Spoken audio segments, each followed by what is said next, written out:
Hola, muy buenas a todos. Qué bueno es ver a lo que está pasando en Ghana. Algunos de ellos se bautizó 3 veces, pero qué bueno. Y sabes que el Dios que está trabajando tan fuertemente en Ghana es el mismo Dios que tenemos aquí. Es el mismo, fuerte, poderoso y puede trabajar fuertemente en nuestras vidas también. De hecho, antes de empezar mi mensaje, quiero leeros un versículo que me vino durante el tiempo de adoración. Es Marcos 16, es Cristo hablando a sus discípulos a punto de irse y dijo esto, les dijo, id por todo el mundo y anunciad las buenas nuevas a toda criatura.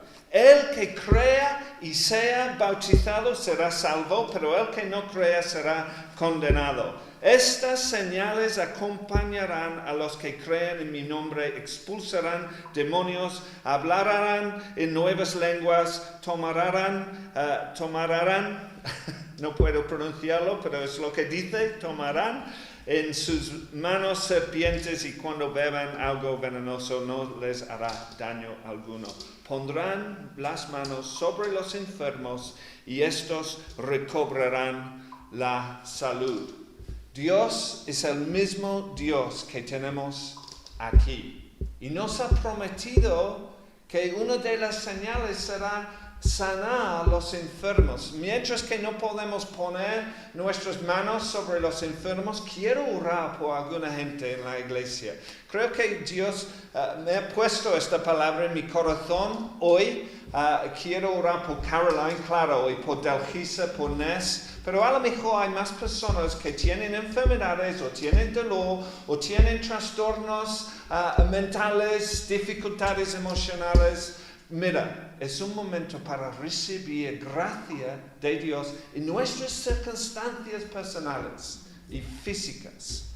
Entonces voy a orar. Señor, gracias, Señor, que estás salvando gente en Ghana. Señor, gracias por 8 bautismos en este año, Señor, su primer año como iglesia. Y queremos, Señor, que obres en las vidas de los miembros de nuestras iglesias también, Señor. Oro por los enfermos, Señor. Gracias, Señor, que tienes el nombre sobre todo nombre. Tú puedes superar cualquier enfermedad. Y ahora mismo, Señor, queremos que te muevas en las vidas de Caroline, de Delgisa, de Ness y de otras personas que tienen enfermedades en este momento, Señor. Te pido, Señor, que les sanes por tu poder, por tu presencia, por tu espíritu. En el nombre de Jesús. Amén. Amén. Pues ahora voy a empezar mi mensaje. Ahora el reloj empieza, ¿ok? No, eso no vale. En cuanto al tiempo que tengo, ¿ok? Hoy es el tercer mensaje que tenemos en nuestra serie La pasta importa sobre el dinero. Y la verdad es que hay varias razones para hablar sobre el dinero. Uno es recaudarlo.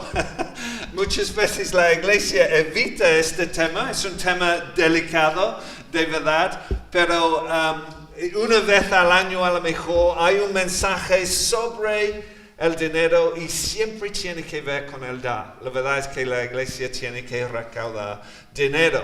Pero hay otra razón para hablar sobre el dinero. La razón es enseñar y equipar bien la iglesia. Una iglesia que está en un mundo con muchas ideas opuestas a las de la Biblia acerca de este tema. No, en este caso a lo mejor vamos a escuchar más mensajes sobre el dinero, pero no todos tendrán que ver con el dar. Por ejemplo, hasta ahora en esta serie hemos escuchado mensajes sobre, en primer lugar, la centralidad del dinero. Que el dinero tiene una influencia importante en nuestras vidas. Y tú y yo tenemos que estar pendientes de esta influencia. Es importante, es central, es algo espiritual en nuestra vida.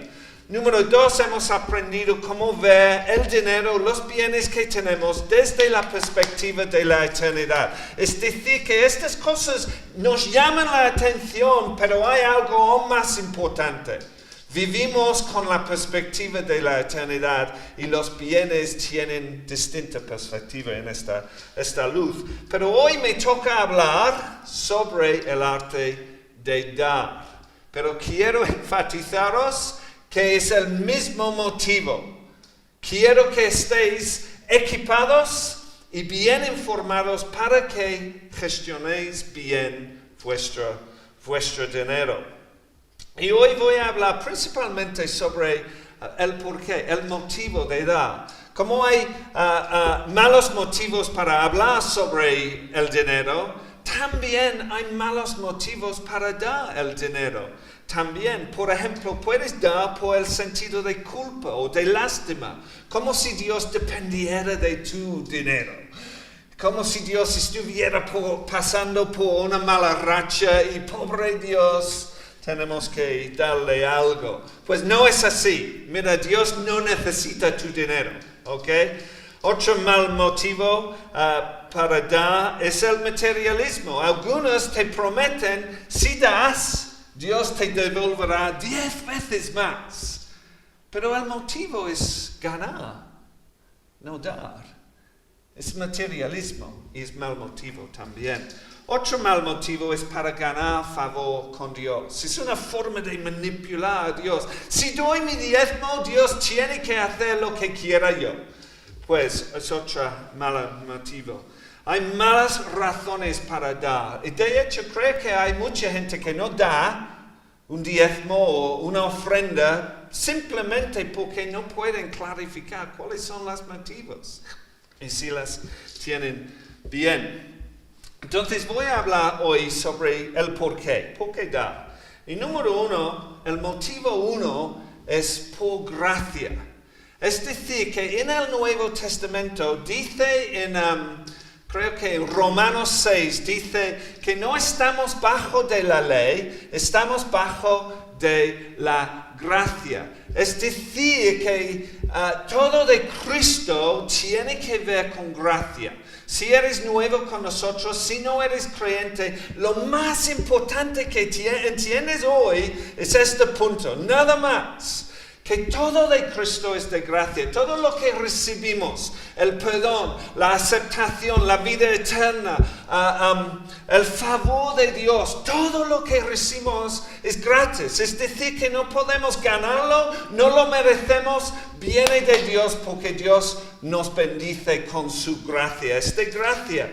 Entonces no podemos ganarlo por medio de dar nuestro dinero. En la obra Les Miserables hay una parte cuando Jean Valjean, no sé si habéis visto esta obra, pero Jean Valjean, hay un momento cuando roba 2 candelabros de la casa del obispo. Y luego, poco después, la policía llega a la casa del obispo con Jean Valjean, con los candelabros. Pero el obispo les informa que se los había dado a Jean Valjean. Fue una mentira, pero fue una expresión de gracia. Justicia, habría sido castigarle por lo que había hecho. Pues misericordia habría sido dejarle ir sin castigo. Eso sería misericordia. Pero gracia es dejarle ir con lo que no merecía. Los candelabros, las riquezas, la bendición. Que había intentado robar. Eso es gracia y ¿sabes qué? Es una imagen, un pequeño analogía de lo que es Cristo. Todo lo que recibimos es de gracia, no merecemos nada. Mientras otras religiones intentan ganar el favor de Dios por medio de buenas obras y por medio de dar su dinero, Cristo ya ha pagado toda la deuda. Luego te invita a conocer a su Padre y reinar con Él para nada. No ha hecho nada. No hay ninguna obligación pagar para ganar tu lugar con Dios. De hecho, si intentas, pierdes todo. Solo hay una puerta para entrar al reino de Dios y todos tienen que entrar en la misma manera, por gracia, aceptar que no tenemos suficiente para pagarle. Pero Dios ha abierto la puerta por medio de Cristo y podemos entrar solo por medio de Él y de su gracia. Es gracia. No puedes ganar tu lugar con Dios por medio de dar. Pero sabes que la gracia no es una excusa para no dar. Como si Dios hubiera reducido o disminuido sus expectativas. Mira, la gracia no es Dios diluido, como algo que no tiene nada. No estamos bajo de la ley, estamos bajo de la gracia. Pero ¿sabes qué? Todavía no matamos a mucha gente. ¿Por qué?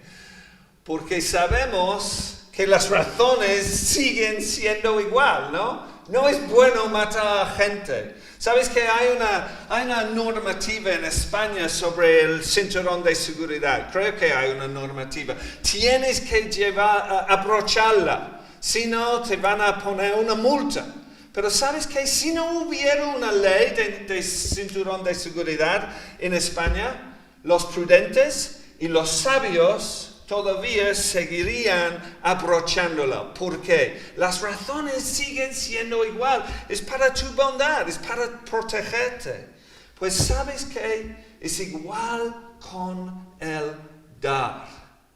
En el Nuevo Testamento a lo mejor no hay una normativa rígida, pero las razones siguen siendo igual. En el Antiguo Testamento daban algo que se llama el diezmo. El diezmo significa que 10% de todos sus ingresos, todo lo que cultivaban en sus jardines, todo lo que recibieron como ingresos, 10% pertenecía a Dios. Entonces se lo devolvieron a Él. Cuando llegas al Nuevo Testamento, a lo mejor la época de la gracia, sin normativa rígida, ¿sabes lo que pasa? Siguen dando, pero con aún más generosidad. De hecho, es chocante. En Hechos capítulo 4, por ejemplo, dice sobre la iglesia, que creo que tenemos un versículo, dice sobre la iglesia, Hechos 4, versículo 33, que abundante gracia era sobre todos ellos. Abundante gracia. Imagina, ¿cómo se ve abundante gracia en una iglesia cuando todos reciben la gracia de Dios? Pues sigue, versículo 34 o 35, describe cómo se ve abundante gracia. Dice, así que no había entre ellos ningún necesitado, porque todos los que poseían heredades o casas las vendían y traían el precio de lo vendido y lo ponían a los pies de los apóstoles y se repartía a cada uno según su necesidad. Con abundante gracia lo que pasó es que daban con una generosidad extravagante. Eso es la gracia. Hay una historia sobre Teresa de Calcuta. Un día un hombre le dijo, no harías lo que haces tú por todo el mundo en el mundo. ¿Sabes que Teresa de Calcuta respondió? Yo tampoco. No fue el dinero que conmovió Teresa de Calcuta, fue la gracia de Dios. Y eso es el impacto de la gracia de Dios en nosotros. Nos impacta y lo que sale es más generosidad, más servidumbre. La gracia no es una excusa para no dar y por consecuencia en el Nuevo Testamento sigue hablando sobre dar y conforme a sus ingresos. Dice Pablo en 1 Corintios 16. En otras palabras, conforme a sus ingresos, en otras palabras, 10% es buen lugar para empezar, pero no somos limitados en ella. Podemos seguir creciendo en el arte de dar. Y una pequeña palabra, antes de pasar al segundo punto, una pequeña palabra sobre dónde damos. En Malaquías, cuando está hablando sobre el diezmo y la importancia del diezmo a los judíos, dice, de hecho fue tan importante que para ellos no dar su diezmo fue como robar a Dios, es lo que dice Malaquías. Y dice dónde deberíamos dar nuestra ofrenda. Dice, tráelo al alfolí para que haya alimento en mi casa. El alfolí fue el lugar donde almacenaban el trigo, es decir, donde se alimentaban a sí mismos. Entonces, ¿qué significa para nuestro diezmo o nuestra ofrenda? Significa que damos nuestra ofrenda al lugar donde alimentamos nuestra alma. Entonces, a lo largo del Antiguo Testamento fue el templo, donde daban sus diezmos a los sacerdotes. Y en el Nuevo Testamento siempre tiene que ver con la iglesia local. Puedes leerlo en Hechos 4, Gálatas 6, 1 Corintios 16, 2 Corintios 8, 2 Corintios 9, 1 Timoteo 5. Siempre habla sobre dar nuestra ofrenda a la iglesia. Entonces, lo que hacemos nosotros en nuestra familia, damos al menos nuestro 10% a la iglesia. Y luego, si hay otros proyectos o otras obras que queremos bendecir, podemos dar a ellos por encima de esta primera ofrenda. Número 1, damos por gracia. Número 2, punto 2, damos por fe. Por fe. Otro término del Antiguo Testamento que usaban para su diezmo, su ofrenda, fue las primicias o los primeros frutos. Dicen, por ejemplo, en Proverbios 3:8, honra a Jehová con tus bienes y con las primicias de todos tus frutos. Proverbios 3, versículo 9. Todos tus frutos o las primicias. Now, las primicias fueron la primera parte de su cosecha. Todo lo que cultivaban, las uvas o aceite o trigo o miel o lo que recibían como ingresos, reservaban la primera parte y lo mejor para Dios. La idea fue esto, que devolver las primicias, es decir, lo primero y lo mejor, como una expresión de su agradecimiento, su confianza en Dios. No daban lo que quedaba, las sobras, los restos, no, daban las primeras, las primicias, como una expresión de agradecimiento y amor por Dios. Fue un acto para asegurar la continuación de esta bendición de Dios. Le daban honra. El diezmo y las primicias más o menos se canjaban. Hablamos sobre la misma cosa, pero el diezmo tenía que ver con la cantidad, 10%. Las primicias tenían que ver con la calidad y la naturaleza de su ofrenda. Fue una expresión de honra y confianza en Dios, en lugar de confiar en sus bienes, en su pasta. Como Dios hoy en día sigue siendo el proveedor de todo lo bueno en nuestras vidas, es tan esencial para nosotros seguir honrando y confiando en Dios en esta manera, honrarle por lo que tenemos. Confiar en Él no es más fácil hoy en día por todo lo que tenemos, el internet, la información, los recursos que tenemos. No es más fácil confiar en Dios. Es que tenemos más cosas, más bienes, más dinero en las cuentas bancarias que compiten en confiar en Dios o en ellos. Por eso dar para nosotros es una manera para crecer en nuestra fe y desarrollo personal. En inglés, las palabras recaudar y criar son iguales, es to raise, es la misma palabra. Y hay una expresión en inglés que se llama dar no es la forma de Dios para recaudar, raise, dinero, sino la forma de Dios para criar, raise, los hijos. Es decir, que Dios utiliza esta disciplina para cultivar algo en nosotros, la fe y obediencia y confianza en Él. En otras palabras, a Dios le encanta cuando aprendes a dar a Él de tus primicias. Es agradable a Él porque es una expresión de tu amor y tu confianza en Él. Y muchas veces esta inicia una renovación, una revolución espiritual en tu corazón. Es su oportunidad para devolverte lo que necesitas también. Filipenses 4 dice esto.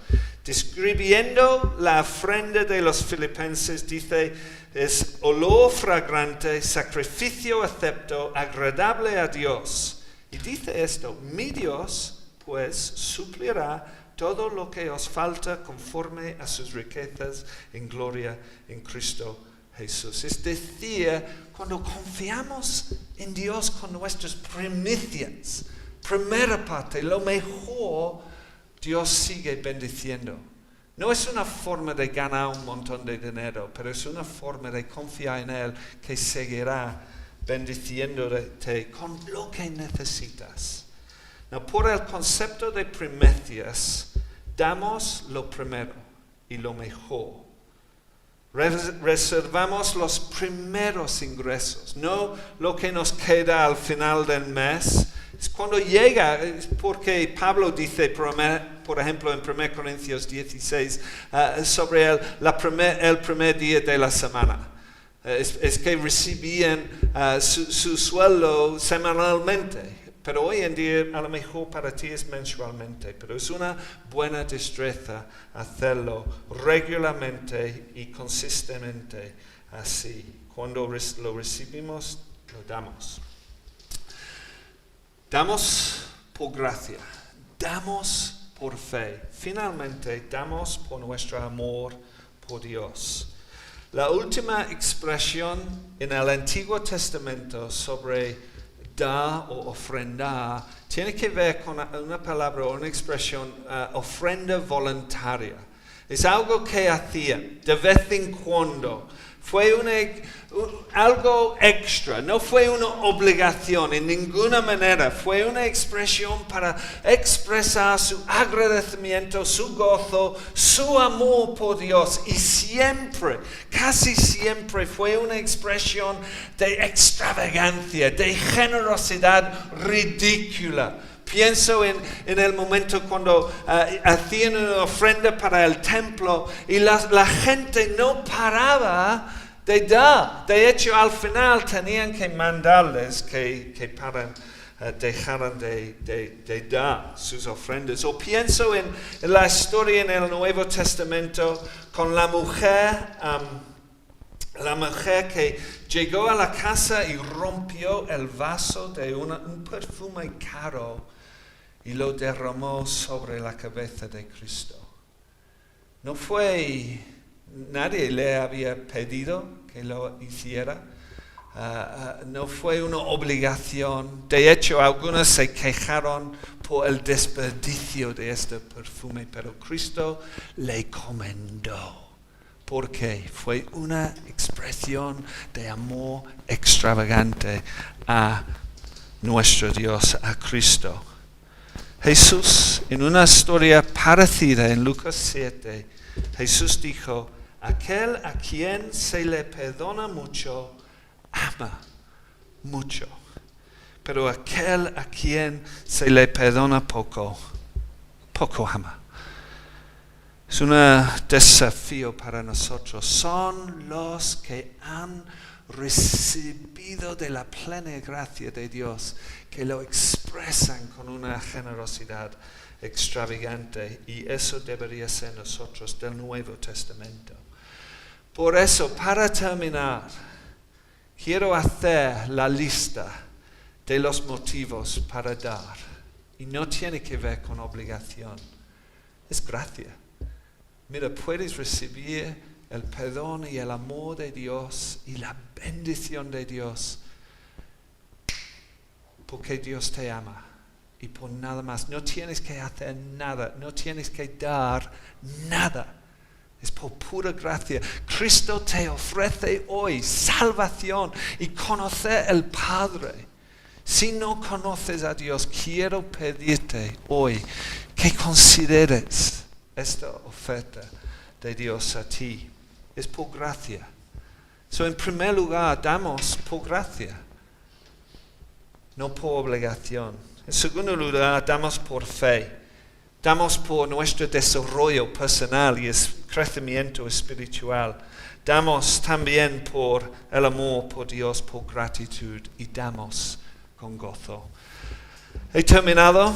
Quiero orar por nosotros como una iglesia. La verdad es que estas enseñanzas son delicadas, es verdad, pero van en contra de la cultura hoy en día. Parece tontería a todo el mundo, pero ¿sabes qué? No seguimos este mundo, seguimos a Cristo. Entonces quiero orar por nosotros. Señor, gracias por un Dios que es generoso. Gracias, Señor, que nos amas tanto. No quieres sacar de nosotros nuestro dinero. No lo necesitas, Señor. Nos das esta disciplina para crecernos, cultivar fe en nosotros, para que confiemos más en ti, Señor, y para que nos bendigas con más bendiciones espirituales y materiales también, Señor. Entonces quiero darte muchísimas gracias, Señor. Y quiero orar por la iglesia, por cada uno de nosotros, que llegue en nuestro corazón hoy este mensaje, que llegue la realidad de lo que podemos hacer con nuestro dinero y cómo podemos confiar en ti y honrarte como Él que nos ha dado todo lo bueno, Señor. Y para que cultivemos en nosotros una generosidad ridícula, Señor. Y para que te honremos con todo lo que tenemos. En el nombre de Jesús. Amén.